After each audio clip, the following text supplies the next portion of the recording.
Welcome to Sacred Cow Shipyards, where no ship is safe from being taken down to its nuts and bolts. First off, congratulations to all my viewers for making it to 2021. I have no idea if this year is going to be any better than the last year, but we can only hope. Second off, my sister-in-law has hooked me up with some very nice new hardware for recording this video, so I may be experiencing some audio difficulties and a few hiccups here and there as I figure out how to use all these cool new toys. Again, we're operating on a shoestring budget. Y'all are more than welcome to help out with that, but in the meantime, I'm just kind of flailing along, and I guess you're along for the ride. We're actually going to start this episode with some shockingly personal information about me. And here it is. I drive a minivan. I'm not sure if that's shocking or not. I mean, y'all don't know anything about me, and I don't know anything about y'all, but I do, in fact, drive a minivan, and I am totally unapologetic about that, because I also ride bicycles in the mountains and on the road and all over the place, and I can load up my bicycles in the back of my minivan and not worry about them being stolen so much. I mean, they'd have to break into the van to get to the bicycles, and more often than not, that's more than a thief is willing to go to. But beyond that, minivans are just useful. I mean, I can load up 3 people and enough gear and equipment for us to last like weeks in a minivan. It's kind of bizarre. And me being me, I bought an all-wheel drive minivan, and then I went and lifted the darn thing. So I'm kind of terrified of this minivan now. It can go places it was totally not meant to go, and I probably should totally not take it places that it was not meant to go. But the point is, it is stupidly capable. So that's kind of the segue to today's conversation. Today we're going to talk about the stupidly capable minivans of the Star Trek universe, otherwise known as the Type 6 Shuttlecraft. Okay, I know what you're thinking, because I thought of my own self, what the ever-loving hell is a Type 6 shuttlecraft? Because honestly, Star Trek is just chock-a-block full of things that are called shuttlecrafts, or shuttle pods, or runabouts, or I don't even know what else. There's this whole fleet of these little tiny ships, and they have all these silly little names that go along with them, and it's hard to tell which is which. The Type 6 shuttlecraft is the next generation shuttle. It's the one that is on the Galaxy-class starships, as in the NCC 1700 series, as in the NCC 1701 Enterprise from the Next Generation. It's the shuttlecraft you see in the entire Next Generation series. It's kind of a chunky, little blocky thing that has a moderately curved front, a moderately hexagonal body, and then that dropping ramp in the back. That's kind of the big thing. And let's not forget the nacelles that kind of also function as landing pylons if you're being generous. Okay, so why am I wasting everyone's time talking about these silly little shuttlecraft as opposed to, say, the Danube-class runabouts, which are amazingly capable, especially once you strap on their photon torpedo dorsal pods that can be just utterly terrifying? Well, because yes, the runabouts are kind of cool, but they are basically starships in and of themselves. They can go long distances at high warps for long durations.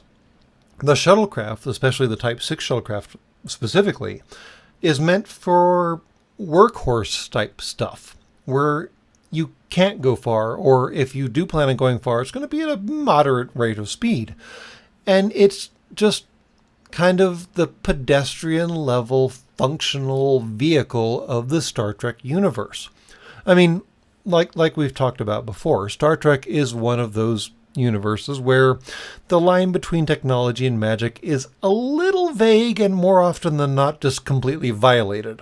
I mean, we have transporters. Why would you waste your time with having a shuttle? But that's kind of why the Type 6 attracts me. I mean, not to date myself or something, but I started watching Star Trek with Next Generation, with the Type 6 being the shuttlecraft that I identified as a shuttlecraft. Now, I have watched the original series and Deep Space Nine, which I adore, and Voyager, which I suffered through, and Enterprise, which I'd rather not remember, and so on and so forth.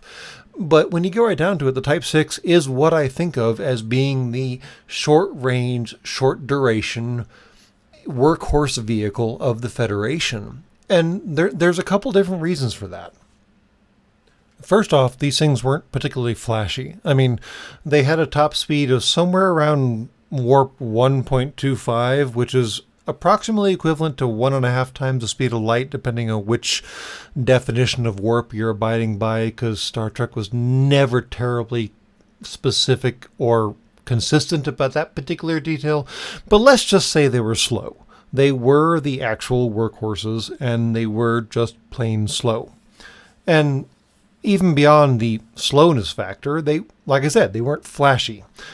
The basic Type 6 shuttles did not even carry phasers at all. They had to be specifically configured to carry phasers if you wanted that to happen. It was a module you had to add. Now, the Type 8 shuttles were technically basically Type 6s with minor aesthetic changes, most notably adding actual phaser banks. But the Type 6s themselves were just shuttles. They didn't carry weapons. They had deflector shields, of course, because you need deflector shields in space just to keep yourselves from getting hit by interstellar debris and whatever else, especially while you're at warp speeds. But it's not like they were meant to be fighters. They were meant to be minivans.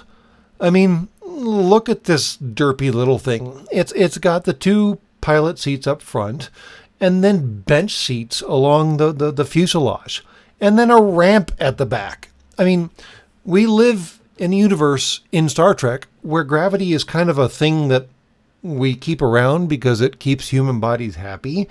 But we have hover carts, and we have tractor beams, and we have all kinds of other ways of getting material and people into containers that may not necessarily be adjacent to the ground.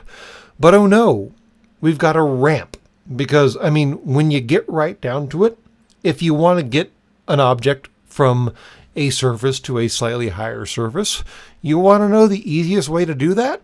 It's a frickin' ramp.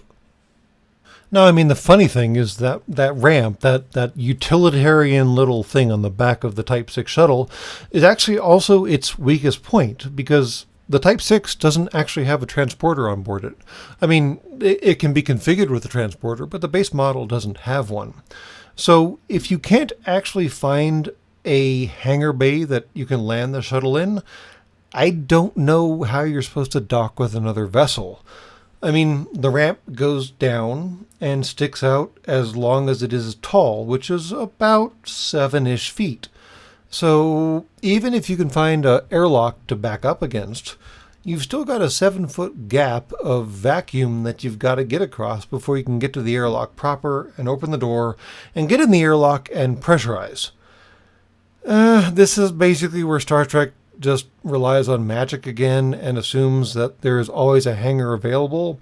And if there isn't a hangar available, I guess we can just project a force field around the hatch of the shuttle and let people into the airlock that way, because force fields are magic and Star Trek is magic, and this all just works out in the end, I guess. But maybe that's all besides the point, or maybe that is the point. My point is that here we are in a universe where we operate on what amounts to be nothing more than pure magic. They have full matter to energy conversion.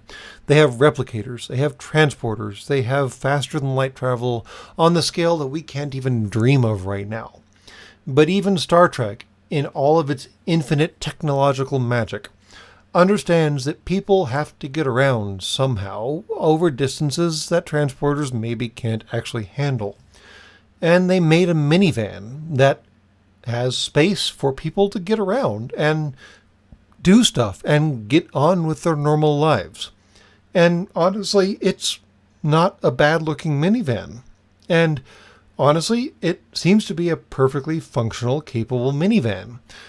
And here we are in a universe where there are wormholes and Borg and Ferengi and Klingons and everything else that has Star Trek stamped all over it.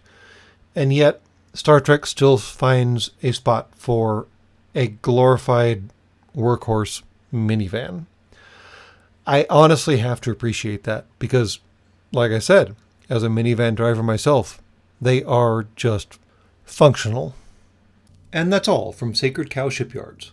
Please be advised that any ship left on the dock for more than 24 hours will be compressed to a cube. Have a good day.